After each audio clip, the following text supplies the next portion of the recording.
on the individual, and that relationship is the gift of Chassidus.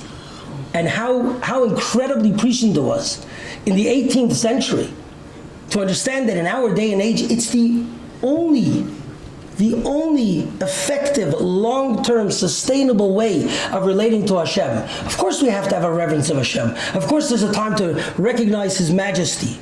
But if we want to be standing on our own 2 feet, if you want to be an independent Jewish relationship with God, you need to engage the love.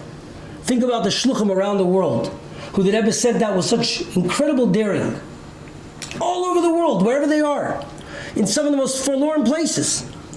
Thank God we don't, well, you're in Johannesburg. Is this forlorn? Cape Town's not forlorn. I don't know about Johannesburg. A few potholes along the way.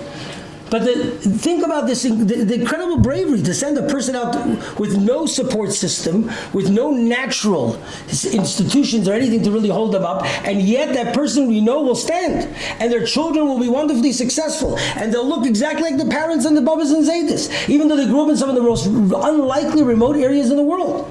How? Only because of the love. Only because we are personally invested. Because the I can be dedicated l'dodi to our beloved one. With that relationship, we stand independent. And herein lies the Rebbe's answer to the power of Chai Elul. Because Chai Elul is a celebration of a birthday, but what happens at birth? At birth, we become an independent being. At birth, we move from being completely dependent and physically connected to the nurturing of our mother. And for the first time, as we're born, we start to breathe on our own. We start in some little way to stand on our own. And it's not easy.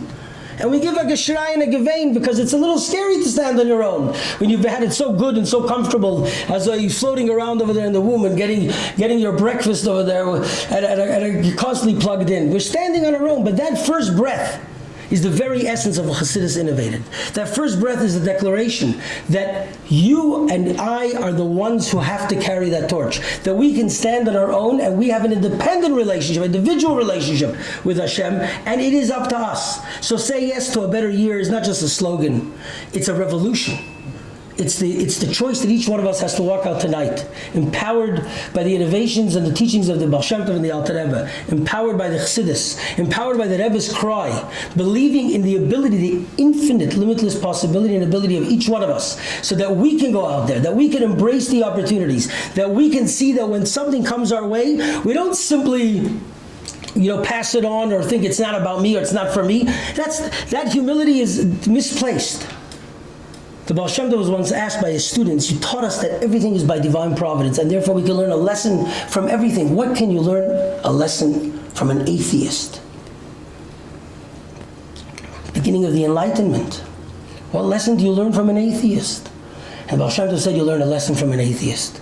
Because when you encounter a Jew in trouble, you have to act like an atheist. You can't say, the Eibishter will help. God will help. No.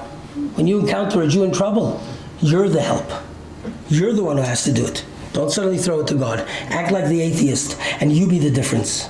You be the better year. You say yes. You stand on your 2 feet. And the Eibishter should bless each one of us with Aksiv Achsim Tova. We should be inscribed and sealed, and we should seize these opportunities, and indeed make sure that with Hashem's help, it is a better year. Gut Yom